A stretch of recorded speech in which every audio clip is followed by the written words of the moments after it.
Welcome everyone, this is David. Today's video is going to be about corporations and organizations as the new mini religions of the secular world and the metaphysics behind it. Now, in this channel, I have always advocated for the reality that the paradigm is always influenced by the theological views of that society, even if the said society claims to not have any theological views at all, or from its heritage, that is. And this is really no different. Uh, a lot of historians these days, especially, are starting to slowly get this. You see with the Protestant work ethic, that is prevalent in Western cultures today. I will, you could suppose. Um, some people are making analysis based off of that, but it goes even further than that. And also, many of these things take a long time to be realized. And when I say a long time, I mean, centuries. It takes centuries for these ideas to be realized in actuality. I have a video specifically on this topic on how the West became atheist. It was a stream on how eunomianism and its presuppositions being adopted in the Western theological system has actually caused atheism in some form, right? In some sense. Um, but in this video, we're going to be more so focused on man and his relationship to corporations. As we live in a world where man is in many ways dependent on corporations. Now, this gets into the definition of what a man is. And a lot of people, again, you can ask someone on the street and you ask them, what is a man? They won't really know what they're talking about. They're just gonna say a body. They're gonna say a man is a brain, or all of these different answers. But the common the answer that I will say accurately encapsulates more than 90% of the people today is they will say that a man is defined by his functions, right? I mean, Aristotle says something very similar to this. A man is defined by his actions and functions that he provides. And so if all men have common functions, then that is natural for man. For example, we have a lust, problem, a masturbation epidemic, or but many people today don't take it seriously. Why? Because every man does it, therefore it must be normal, right? That's the logic behind it for a lot of these people. Well, if every man does it, then it's something natural. You can't really get away from it. You can kind of just maybe you can no fap, right? But it's like lust is a normal thing according to these people, for example, because of the common function. And in corporations, this logic of man being defined as function, we can see it being realized fully, where your employment is based on the functions that you provide, but more so in what manner do you stand in the corporation also has a severe force in who you become, not only in relation to the corporation or the organization or whatnot, but also as a person. Let's not forget, many people have criticisms of global corporations, etc. But one of the criticisms that they fail to understand is because it's a theological criticism is what kind of an effect does it have on man himself in terms of its definition. Now, certain corporations and organizations have different ways of trying to reconcile the employee with the organization. And so there's a method called the whole person method. There's also different methods, but the whole person method especially I'm going to highlight for the purpose of this video to show you exactly what I'm talking about. What I'm about to quote is from the chapter 6, is from Arlene Scott and Sheldon Hughes' work called Developing the Whole Person in Organizations.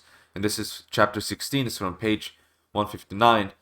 And it says, managers must be able to help others utilize the full range of their physical, mental, emotional, and spiritual resources. This whole person approach to management is accomplished by tapping and making available the energies and strengths of these four interrelated levels of being.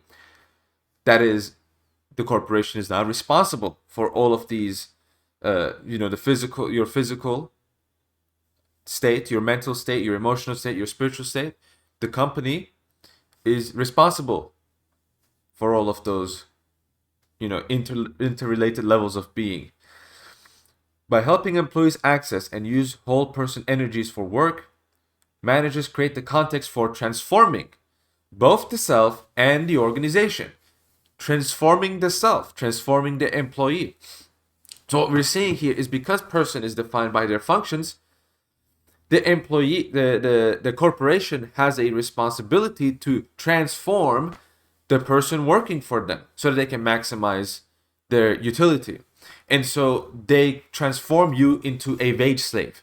Being a wage slave is an intentional aspect of today's world because you are defined by your functions. If you, in your functions, if you exemplify the perfect wage slave, you are the perfect wage slave. They want you to become the perfect wage slave so that they can make more profit. But this is dependent on a definition of personhood, something that atheists will never want to be able to actually handle because they don't even think about these kinds of things. These are inherently theological topics in reality, right? They can also be philosophical, but really philosophy, and this is kind of the point that I'm getting at, is some people, well, let's take refuge in philosophy or maybe even theology. Well, I mean, first of all, I will say globally this is a problem, but in the context of the West, since we're talking specifically about the West, right? That's what we're interested in this video. Western philosophy or Western theology is not going to save you. It is, in fact, the very thing that has caused this to happen. It's the very thing that has caused this to happen. You look at Hellenic philosophy, what is man defined by? A man is defined by the properties that accumulate him. It's pretty much similar, if not the same thing, as saying he's defined by the functions. Again, Aristotle, I don't have the exact quote, but those who know what I'm referring to. He pretty much says a man is defined by his actions. Maybe that's the direct quote, but I don't. It's kind of a popular one. But this gets into actual doctrines of simplicity. So again, theological doctrines about God, but it is more so applied to man. So it gets to the lack of a distinction of what we as Orthodox call a lack of a distinction between essence and energies. A post I saw on Twitter a couple months ago said something to the effect of the lack of an essence energies distinction in the West has caused people to be offended by any criticism because when you criticize someone doing something, it's like you're criticizing them fundamentally as persons. And that's pretty much what's going on. I mean, that is indeed the case. I mean, if man is defined by the functions that they provide and you criticize a man's function, then you are attacking that person. So criticism becomes attack. Another problem is if man is defined by their actions, then there is no repentance, fundamentally speaking. Some people might say, oh, people can change and all that kind of stuff. And yeah, people can change, but what is the elasticity of this change, right? That's kind of what we're getting at. So, people, you make a joke 10 years ago and today they find out and it's unacceptable today. So they say, this guy's a bad person, right? And sometimes they don't even accept your apology. Well, this is due to that reason.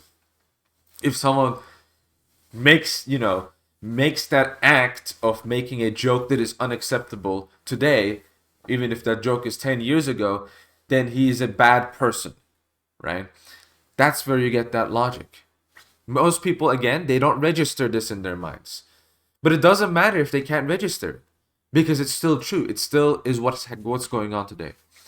So you can't go back to Western philosophy or Western theology. It's because it also confuses the activity of a person and the person itself. They're confused with each other, especially from Eunomian, really Neoplatonic doctrines of simplicity, where in God's act, his will, his person, his essence, they're all confused to each other. The same is applied to man, where man's activities kind of take the front page, so to speak, whereas in God, essence takes the front page. In when we're talking about defining man and God. So this problem, to kind of summarize, is fundamentally caused by the inability to distinguish between person, will, essence, and energy. And so I want to finalize this by getting into a definition of what personhood is that solves these problems. And this answer might not be pleasant to people who want to just define a person as something very strict and that just applies everywhere. Because when we're talking about things like will or activity, we can kind of make those kinds of definitions. But when we talk about person, we get to descriptions. And the reason behind, where description takes the front page here, the reason why it takes the front page is because person cannot be reduced to any aspect of nature, anything that the person has, right? That is, has in himself. So we have our human nature in ourselves. We have the distinguishing marks of our persons in ourselves, right? But we are not strictly identified with those. We are identified with those things insofar as we own it, and insofar as our personhood is kind of open, that allows those names and definitions to be defined for us. I mean, look, I am a man, right? But am I strictly identical to man? Well, I'm not. If I was, then I will be identical to you. But I am identical to you insofar as we share the same nature. But I am distinct from you insofar as we have distinct marks that come from our person, right? It comes from our person. It doesn't come from our essence, because then we will have different essences. So it comes from our person, these distinguishing marks. All right? I want to kind of finalize this because I want to keep it short. The doctrine of person itself requires a lengthy video of its own. But this is from Father Paul Vesch's PhD thesis on the defense of Chalcedon and the doctrine of hypostasis and deification in the Council of Jerusalem. He says, one should note carefully that the term hypostasis, I'll translate hypostasis as person because that's kind of how we use it most of the time today.